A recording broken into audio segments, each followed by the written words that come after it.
Hi, this is Linda Willow Roberts from Enlightened Conversations. I have got with me today my friend, which is really a bonus because I get to talk to her and we can just chat about all things spiritual. But I want to formally introduce who I've got here.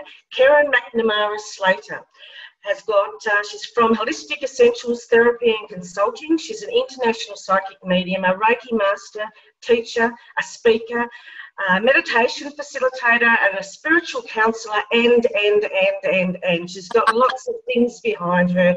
And I really am going to let you listen to Kerryn and I just chat. We've been friends for a while now, Kerryn.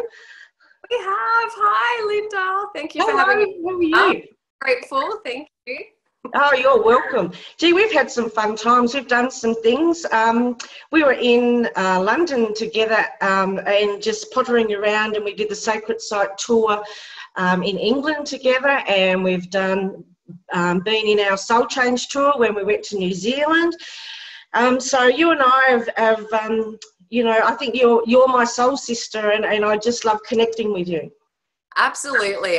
No, I'm so grateful that I met you also when I went on that trip to the UK, because I was such a fish out of water. I'd only been overseas really myself the year before when I went to visit my sister. And this was all very new territory for me, you know, new people and getting back out there, and I was terrified. So I was so grateful to meet you, because I just felt, you know, you were from Tassie, and to me that's like, you know, my little sister town, and yeah, it was so wonderful, and we just connected in such a great way. The trip it was really made by you and of course Melissa as well, but it was it was just beautiful.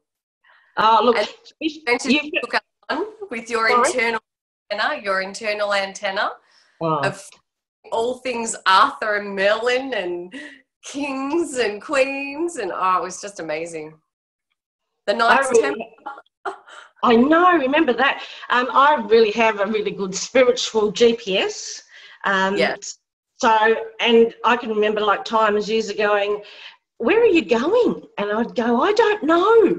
And off we'd go in a direction, you know, and miracles really happened, you know, even photos that we took, you know, I'd go to take, when we're on the hop on, hop off bus in London, and go to take a picture of a statue on the building, and all of a sudden the sun shining on it, I know. And it just glowed, and I thought, oh my God. But I really like that. You know, you say that you're a fish out of water. I felt like that too. Isn't self-doubt really hard? Because we were like 16 mediums, and I felt like that I was a fish out of water too. It was the best trip, because it really does, when you go to sacred sites or go and learn somewhere else in another country, you break through that spiritual glass ceiling, don't you? And you go to another level. Well, you have to really, for myself, I guess even with the sacred sites, you know, the Chalice Well and White Springs, and the experiences that I had there and the beautiful visions that I had there, I'm so glad that I had those experiences leading into, you know, that week of study that we did, because you really have to trust. You have to trust so much in source. You have to trust so much in, you know, your team in spirit that are working with you, that you are where you're meant to be, but that you're worthy of being there. And that was the biggest thing for me, was, okay, well, I work differently, and there's so much more to me than just this. And I'm not here to try and fit in, but I think that's what you try and do, you know, especially I've spent, I guess, most of my life trying to be normal and fit in, only to get to a stage in my life and think, well, it's okay that I don't. And the only person that needs to approve of me or accept me or love me is actually myself. No one else can do that for me. And that feeling of not fitting in or feeling different is that, you know, that discord that you have within yourself of not being okay with who you are. So, so that was awesome for me. But yeah, I so had to trust. I really did. Every day was a challenge in some of the things that we had to do. So when you were talking about, we studied at the Arthur Finlay College for under Tony Stockwell, and so there was 100 people from all around the world that were mediums and psychics and clairvoyants, and you're right. It's about your own journey, and it's about sitting in what's your authentic truth. You know, Yes. I just had a situation on the weekend, and somebody said, "Oh, do you want me to just check to make sure that that's okay?" I was talking about something, and I said, I don't need you to do that, because I can feel in my body. I don't need the validation anymore, because I can feel in my body when I'm on Absolutely. the right track. Yes, Because if absolutely. I'm feeling fine and everything's moving forward and I'm on that spiritual train, everything sort of flows. So that's my validation, is Yes. how I actually feel. And it's Yeah. so true, because, and I was thinking about this morning actually when I was getting ready. We're never taught to trust that internal guide that we have, which is our, you know, so many people call it so many different things. You can call it God, you can call it source, you can call it your inner being. You know, there's a million names, but it's all the same thing, and that's that part of yourself that's still connected to everything else in the universe. And so that part of you is always wanting the best for you. It's always wanting for you to do well. It's wanting for you to be happy, and it knows though what is for your best. Yes. That part of itself. But we're never taught to connect to that and to listen to it, because then we're externalized outside of ourselves and we listen to everything else, and we lose touch with this in here. So and that's my focus, is I need to make sure that I have this, and this is in alignment, and I'm in alignment with that in all that I do, so that I know then that, like you said, I'm on the right track. But, you know, I still fight with ego. I still have to question myself and my motivations and my intentions. Okay, well, why am I doing this? What am I wanting to get out of this? And, you know, what's my ego's role in this? So, yeah, so when you're in that alignment, then you can kind of go, all right, well, there's a little bit of ego there, all right. So what is the reason for that, and why do I need that? And can I let that go? And who am I without that? And can I be okay without that? So, yeah. Wow, I don't know where that just all came from. I'm like, sorry. I'm just sitting here, I'm thinking she's in the zone, you know. Can I oh my God. I'm like, all right. Can I just say about your nose when you go in the zone? Oh my God, all right. If you have to, yes. I have to. You know, when we were away, and we were in London, and we were doing the sacred site tour and all the rest of it, Melissa and I realised something about Kerryn, that she has something very special. When she's in the zone and when she's meditating or she's getting to a high vibration, her nose morphs. And I can only get my face to morph when I'm trancing.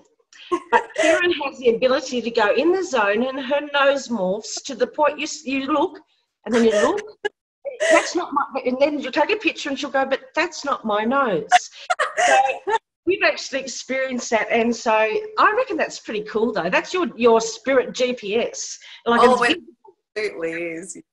Yes. Yeah. And and anytime, you're so right, anytime that I am in that full, you know, and especially if I'm not having to worry too much about doing the speaking side of things, yes. I still feel my nose morph. And remember when we were in New Zealand and it was like kind of just shining when we were on the beautiful corner, and it was all beach, and, you know, it was hilarious. I know, it is really funny. So we did the Soul Change tour in New Zealand. So it was Melissa, Kerryn and I, and we stood up on stage and let the audience ask us questions.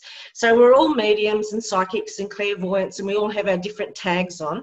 And so that gave the audience 3 different perspectives about the messages that we were bringing in, which I reckon is perfect, because not everybody will get me, and not everybody will get you, and not everybody will get Melissa. It's just, you know, we resonate. That's why we're all different. That's why Spirit wants us to be all different people, so we can get to a range of people that resonate with each person. That was a great tour. I really enjoyed it. Fantastic. I loved it. And I learnt so much. And I learnt so much from both you and Melissa. So I'm very grateful for that as well. But it was a fantastic experience. Again, it's that stepping into trusting in spirit and trusting in where you're at and where you're meant to be. Yeah.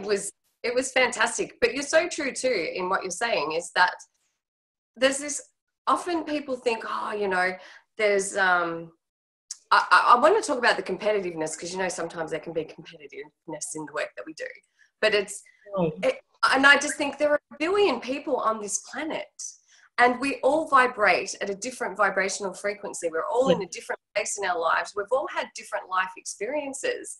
And so I just think there is something that all of us have that is not going to meet the needs of every single person, because we have that experience. We can't give that person what they need at that time. So you're so true. Everyone's so that fit was perfect for the people we had in the groups, because each of us had our own individual personal experiences and our individual experiences working with spirit that we could bring through. It was great. Yeah, it was great, and it just makes us available. You know, there's no point in having these gifts and the momentum that we have and being in service to the universe if we're not available to people. You know, they need to be able to reach who they need to reach and be guided as well. And no, I loved it. It was a lot of fun, actually, and it was like, you just open up there, open and vulnerable, but then trusting that spirit's going to give you what they need to give you. And you know me, I could talk underwater. People on the planet, not one. This little voice is just saying in my head, there's 7 billion people on the planet, not one.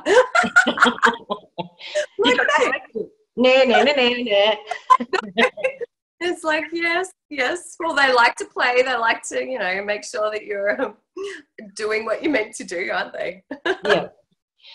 You meditate a lot. I put it out there to do that, but I just don't seem to find enough time. And I like your commitment to meditation. Even when we were away, you would meditate once or twice a day. Do you, you know, I like that aspect, but I just don't seem to have the discipline to do that. Do you know, I started first was introduced to meditation, I think, when I was 21, and went to the first classes at the Spiritualist Church. And I only ever did very through classes, through development. It might have been weekly or fortnightly or monthly. And I had a very personal experience with my best friend and issues that she was having with her daughter. And it was mental health issues, and she attempted several times to take her own life. And so there was that connection with my friend and helping her through that. But it really brought to my mind the limitations that our local area have for psychiatric services and help that's available for an age group of people, you know, really from about 12 through to 25. There's just this empty gap. And that's not to say that people aren't trying to do good things. There's just not the resources, and we're regional. It's not like we're in the metropolitan area. And so services weren't helping her, and really where she's at, she needed more help. So I said to my friend, I'm like, you know what, I'm just going to research all the private psychiatric hospitals in and around Melbourne and what they're doing. And it was through that I discovered that they were using mindfulness therapies as treatments for anxiety and depression. And I was like, wow, I'm in the 21st century, and I've not heard of, you know, mainstream medicine doing things like this. And through that then led me to Smiling Mind, which is an awesome Australian company, and they're doing work not just here in Australia but overseas as well, to really implement children learning to meditate from a very young age and having it to be part of the school structure. So that was really my reintroduction, I guess, to the power of meditation and how this can really help people in their lives. I was going through some significant personal experiences myself as well. And so I just said, you know what, I'm just going to do this app 5 minutes morning and night. And I guess in my role at the time, I was still working in an organisation. I was managing staff, and they were all having multiple dramas and were very real and very valid and traumatic that were occurring with them. Yeah. And so I was asking, well, how can I better empower other people? And I thought, well, I can't talk to people about doing this, you know, meditation or this app if I'm not doing it, because I've always felt that you need to be in alignment with what you talk about. And I couldn't say to somebody or recommend for somebody to try it if I wasn't using it. So I went, all right, I'm going to do this every day, morning and night, for 5 minutes. I can do that, 5 minutes. And I've still kept that commitment. I do a lot longer than 5 minutes. But my life has changed in so many ways, so many ways. Even going to the UK, I look now and I think if I hadn't have started that reconnecting with my inner being, reconnecting with the universe, reconnecting with source, if I hadn't have started doing that, I would never have ended up in the UK. I wouldn't have met you. You know, there's just so many snowballs that have occurred from me just making that commitment to myself, but to the higher part of myself, I guess. And it really helped me overcome some very traumatic experiences that were going on at the time. And, you know, now, and that inspired me then. I was like, wow, I can teach people, you know, how to meditate, you know. Well, really it was, I knew I could, but in the world that we live in now, people like to have that certificate. And so I thought, well, I can become a meditation teacher. I can do that. And the certification process was beautiful. It took me about 18 months to finish it, but it was very much about getting in touch with yourself and getting in touch with that creativity and just really understanding how meditation is so good. You know, for the logical people out there, there's the medical science behind it. And then for the spiritual people out there, there's that getting in touch with yourself. And then one really just overflows into the other and it blends beautifully. Cool. Yeah, that's really good. It does. It all connects you back. I mean, I don't not meditate. I've just put my leg. I'm comfortable talking to Kerryn. I've just put my legs up on the chair. And it's just like we're chatting. Yeah, I don't not meditate. I actually have my Indian music, the same music that's on my phone that I've carted everywhere with me. And I put that on, and as soon as I put that on, I could be doing things, and I just go back into the zone and ground myself. So I do it, but I don't do guided meditations anymore. But I certainly do listen to my body, and when my body. So I had quite a busy weekend. I had speaking at the MBS Festival in Brisbane, and I forgot to ask you. Yeah, and then flew home Saturday night and went to an engagement party, and then yesterday my body just went rest. So I laid on the bed yesterday and read and just basically just chilled out for the day because that's what my body was saying. No, the MBS Festival in Brisbane was really, really good. It was such a lovely energy. The people were wonderful. And I spent Friday morning just wandering around and meeting people and had access bars and, you know, just spoilt myself a little bit. And it's a nice atmosphere. I really enjoy it. I've been to it a few times. And I just find that everybody is so welcoming and so open and just, you know, like we said before, they just celebrate each other's achievements. And that I just love. You know, when you're around people that are celebrating everybody's achievements, the energy just grows as a collective. Absolutely. And everybody just expands from that.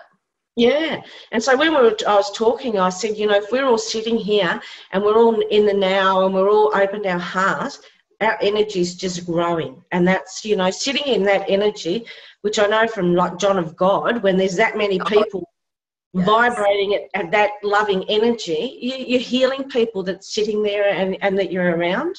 I'm just looking at the birds. I've got 2 birds just fluttering outside the window, so that's lovely. Well, I guess that was one of the drivers also for me in meditating and doing the work was, how can I raise my vibrations? How can I assist in raising the vibrations of the planet? How can I assist in raising the vibration of everyone around me? And I guess as a healer as well, and I'm sure everybody has done this, your intentions for helping another person heal is from the goodness of your heart and because you want somebody to be well. But I think that for myself, I can only speak personally, the biggest lesson and the hardest lesson that I've learned is that it is not my job to heal anybody else. It is not my job to fix anybody else. It's not for me to look at somebody and say that person needs fixing because they're perfect in who they are at that moment. But what it is my job to do is to make sure that I am in the best, I'm healed, I'm well, I'm in alignment with source, I'm in alignment with, you know, the energy that I'm going to use to provide the space for healing. And so I guess, you know, that's my job as a healer, is to provide that space, but be in the right space, if that makes sense. So then I thought, well, meditation, because of the Maharishi effect, is you actually, it's scientifically shown that when you have a group of people who are meditating, you actually raise the vibration of that whole area. You also, you know, it affects out, it ripples out, it has a great ripple effect into the community. And I know even in my local area where I am here, I know that in the time I've been running classes now for about, I think I must be coming 2 years, I think, here now.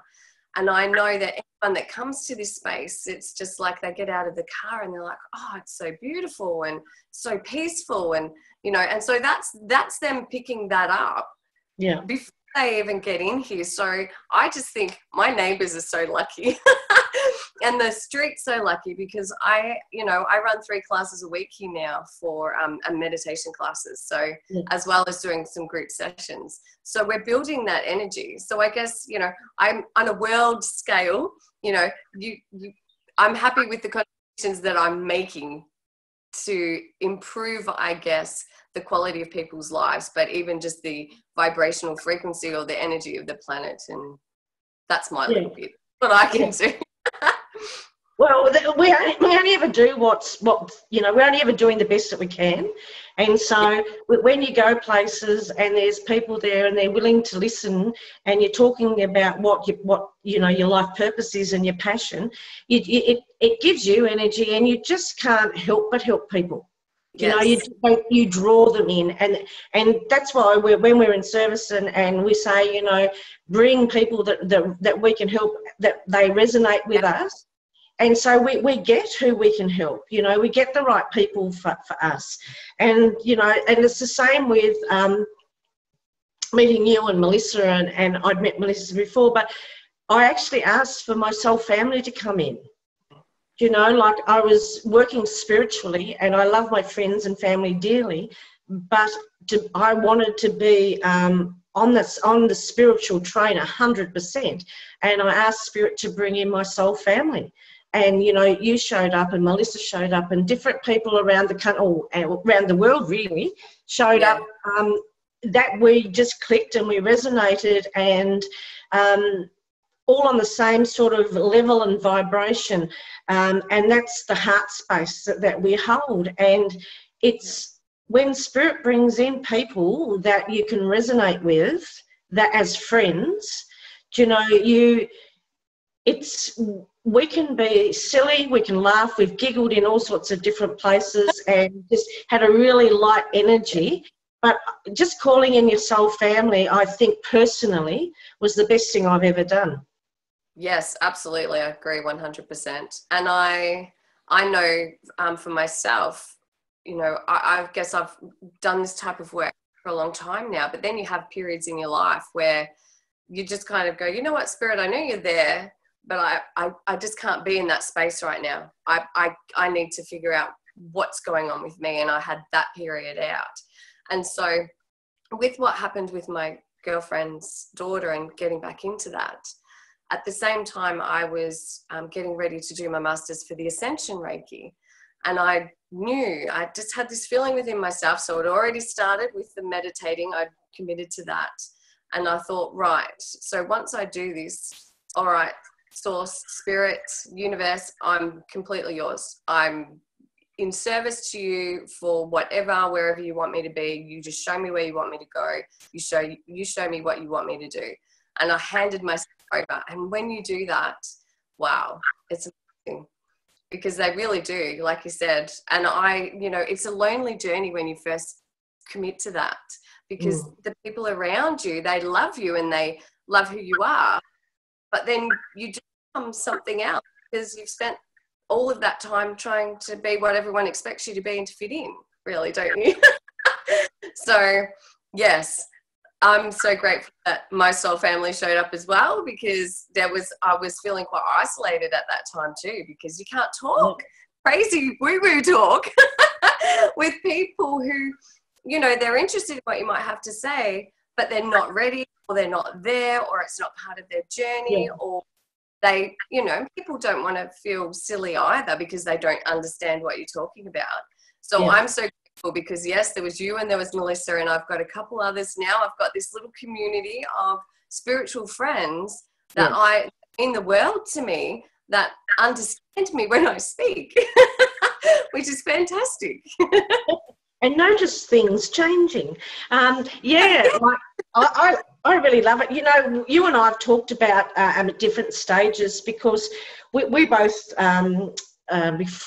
we've always been spiritual, both of us, but it's just, you know, when you develop and when you actually get on board with spirit and the slaps get to the stage that we need to do something about it. But really, it's so hard as spiritual people to adjust, the people around you to adjust to the new you, because they really like to put you back into the box where you came from. And so we live limitless. We live in a limitless, fifth dimensional, unconditional love time. And we like how we are now, and we're happy and we're successful. But some people still like us to be the old people that we were, and we're not that anymore. We've grown and we've evolved, and we're happy and filled that void internally, not externally. Absolutely. And when people see you in that zone or in that energy, well, we are all energy. So whether somebody is intuitive or not, or if they're, you know, in touch with their inner being or not, some people are drawn to you, or they'll pick up something from you energetically, whether they can practice that or not. And I have found, it's been my experience, that people, you look the same, but they know you're not the same, because when they look at you, they're picking up energetically that there's a massive shift in you and you are no longer who you used to be. But what I think is a challenge for some people when they get in that space with someone like you, I think really what it then does is say, oh, do I need to look at what I'm doing? Do I need to look at where I'm at? Should I be doing something else? And I think that's where the challenge comes for people, because we're not asking them themselves. We're not asking them to come with us, although we'd love for them to. I tried dragging my whole family, and I've learned that you can't do that. It's just, I'm responsible for where I'm going, and they will eventually find their way, and that's their journey. But it has been, I've recognized in other people that it's challenged them to think that they then have to do something to change themselves, but they don't. We're not asking you to. But energetically, I think they pick up on that. Yeah. So it's easier if Linda's the old Linda, and then I don't have to look at myself.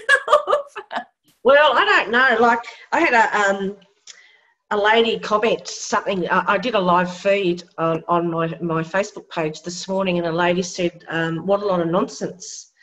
And I said, that's okay that you're not interested in that, and that's okay. But you always have a choice to not watch. Absolutely.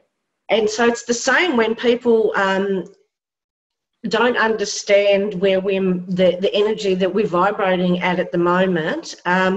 It's none of my business what they think. Yes. But, you know, my brother, I think I told you, my brother had an intervention for me once, and he said, you know, we're a little bit over this Willow thing, you know, it's a bit too much. And I started laughing, and I said, you'd rather the partying disaster that was your sister rather than the happy, successful one that you have now. And so sometimes it's hard for them to accept the next growth spurt or the next new you. But you go on. No, you go. We always do this. We normally talk at the same time. I'm like, take a breath. You know, we did it again. I'm going to not start giggling. Why? I would like everybody to see Kerryn's nose more. That would be wonderful. Oh, stop as soon as you said that, don't.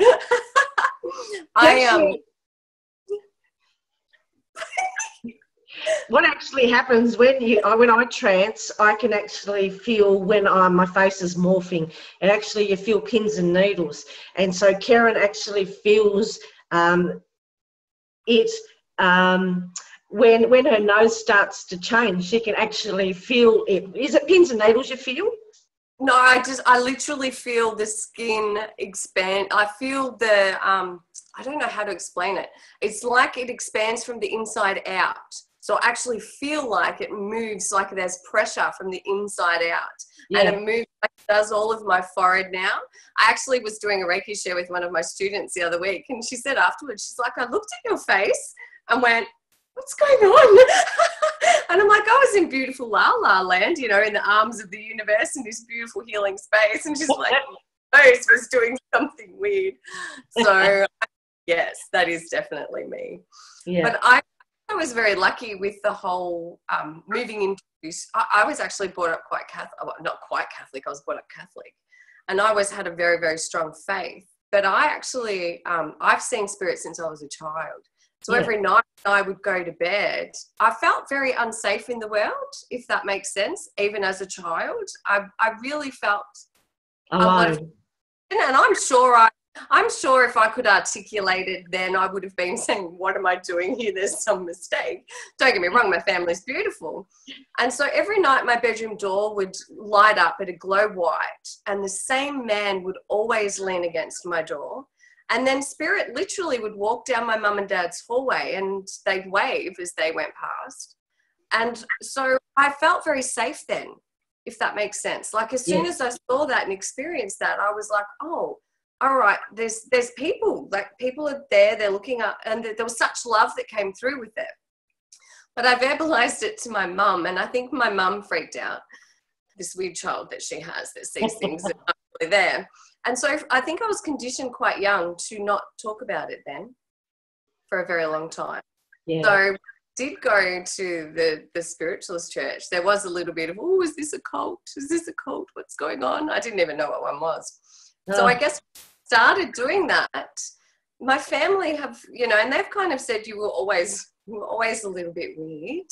So I think that they were quite supportive of me actually doing that work. Because they already knew that I was a bit like that, if that makes sense. Yeah. So I've been very lucky. They've been very supportive. Yeah, that's really good. I mean, mine aren't. They've always been supportive, but they just thought it was a bit. Remember when we were after Finlay College and my brother turned up to make sure that it wasn't a cult. But he just let himself in the back door, parked in the manager's car park, and just was walking through there looking for me. Remember? Oh my God! I would have been. I was so embarrassed for you. But what a beautiful thing to do, though, really. I know, but I'm 50 years old. You know, hello. But you know, they You're like, where am I going to take him? What am I going to do? Oh, it was very funny. But you know what, though? It shows how much he loves you. Because you would have that for somebody that you absolutely, you know, wanted to watch out for and love, you know. And so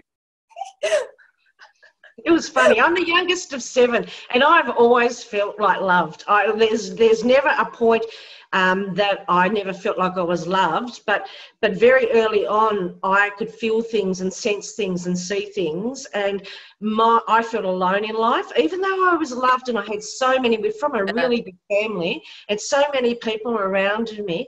I just can remember a lot of time with my head up against the window when I was a child, and I've done lots of inner child stuff, and I had forgiven me and cuddled me, and when I was small, but you know, just tears streaming down my face, feeling like, you know, I was here but I was alone, even though I was loved and by so many people. The isolation that you feel is, you know, I'm here, and I obviously chose the family I came into to learn the things I needed to learn, but you still do feel that isolation, that this isn't quite my home. You know, I know where home is. Home's up there. I know. But when, like I said, when you start meeting your soul family and the connections, you don't feel so isolated or alone. The connections are there, and they're unconditional love connections. Yes, and they've well and truly helped me. And I mean, you know, my friends are beautiful and they're very supportive. But again, it's a very different level. It's just a different level. And it's about finding that balance too, because, you know, sometimes you think, well, am I just, you know, all right, spirit, if this is work that you're wanting me to do I have to be on my own so much? But we do become isolated, but we're still human. And, you know, part of the human psyche is you need to have that, you know, feeling of connection to human beings. And while you have, you know, I'm always connected to source, there's still that part of me that wants to have a conversation journal and there's another person in the room. And I have a conversation. Because, you know, I spend a lot of time talking out loud. So do I. There's somebody else that's looking at me. There's that crazy lady again. She's walking around that house. She's out the front. But it's great though. Like, I can remember, like, when I first started getting pictures, faces in photos that I was taking, I was actually being open up to the different realms around. And you've seen some of my photos in my Indian guide and in the photos that I've taken, and you take them as well with orbs. But I sort of said, everybody sort of said to me, well, I said, oh, I can go out in the yard and I can say hello, good morning. And they went, please don't. Why not? I can see them. It'd be rude for me not to say hello. Exactly. And for everybody watching, Linda does this wherever you go outside. Hello. Oh, hello. Welcome. Hi. Oh, aren't you so pretty? That's weird. It is, and that's showing us. So, you know, we're connecting to them and we're showing them. We just need to celebrate them and be open about it. Well, nature is just so important. It's been important for me in my healing journey as well. Because I say this to so many people, we think we're separate from nature, but we're not. And, you know, nature actually needs us at this stage. And I guess if you look at the tree, you know, the tree needs the carbon dioxide and then we need the oxygen that the tree produces. That's just on one thing, you know, that's an interconnection there that we can't separate ourselves from. You know, so in order for us to survive, Mother Nature is very powerful and she'll continue to evolve and grow, and this planet will continue to, you know, to survive long after whatever happens to us. So I think that we're at a time where we need to be maybe being more appreciative of how important nature is to us and what a natural healer it is. You know, I even just getting in the ocean, as soon as I walk up to the water's edge, I'm like, to me, I did this yesterday actually, and it's like the water, as soon as it comes up over your feet, it's like I'm being cleansed, I'm being healed, everything's being washed away. You know, you feel instantly grounded to Mother Nature or to Mother Earth. And I just think that, there's so much power in nature that not all, but, you know, a lot of us just don't even have a clue of the power that's there, that we could all be into as well. We can tap into it. You and I have had some pretty good tree experiences. There was the tree at Arthur Findlay College.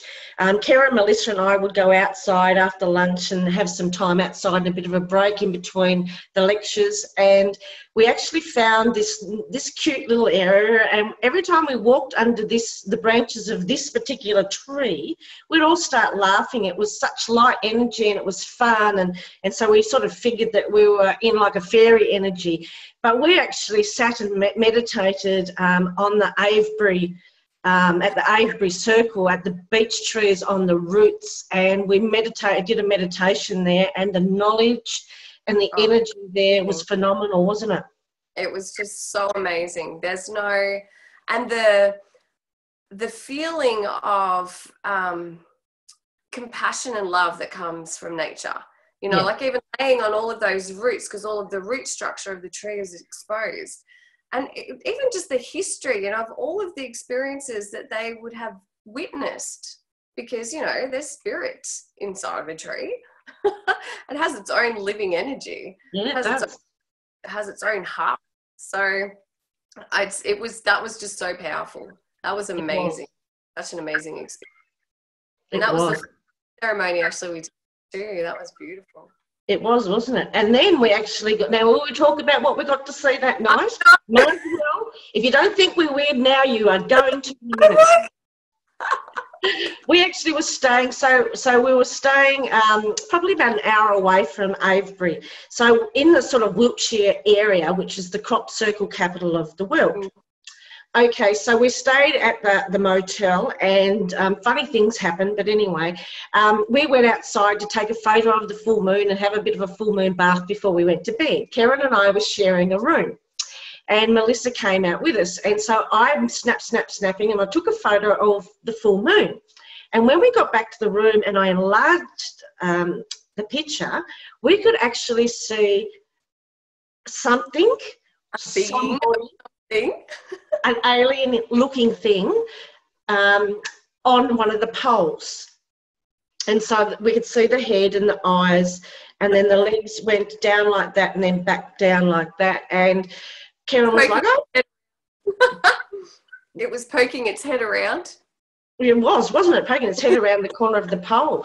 And Kerryn said, I'm really scared now. And so then I was getting orb shots in the bedroom, and she said, can you get an orb on my finger?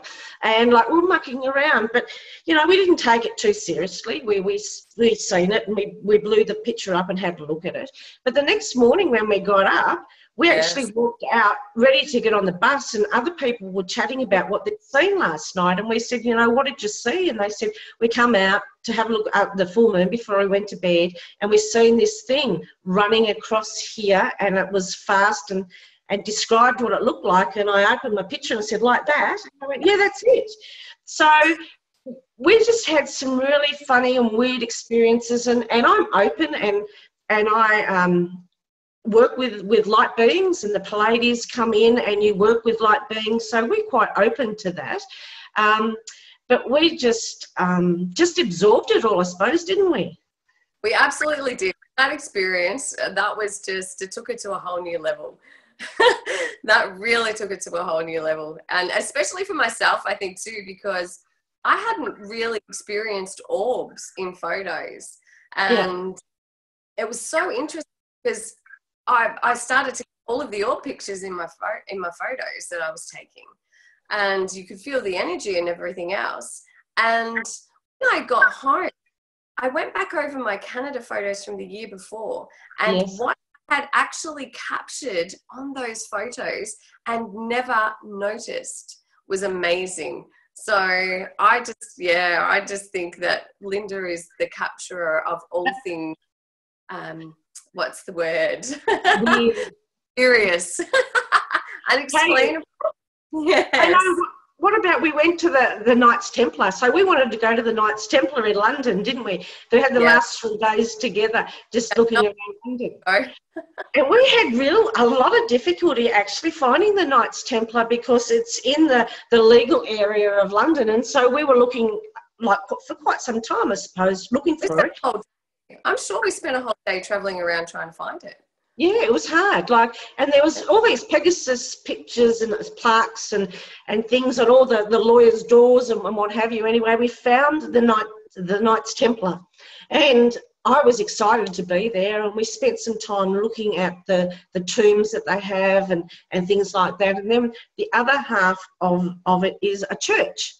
So we went down that end, and I said, you know, sort of being a bit discreet, looking around it through my camera lens and saying, there's no orbs in here, there's nothing in here. And then all of a sudden there was this green flash. And I went, did you see that? Hang on, it's moving. So we sort of followed it behind my camera lens and followed it along. And then all of a sudden, these, how many were they? There was a big circle of dots, like it was shining, and you could see through the camera. And all of a sudden, this orb came up in the middle of the picture, and we both looked at it. And I think you said, "Did you see that?" And I went, "No, what?" And I went back and had a look and blew it up, and it actually is a goblet. Yes. You know, and you could see the goblet and the stem and then the base of it. And we just walked out of there and went, oh, wow. You know, some of the things that we actually seen on that trip really opened my eyes. It was amazing. And more too, I'll have to say, to the energy of the old energy of nature.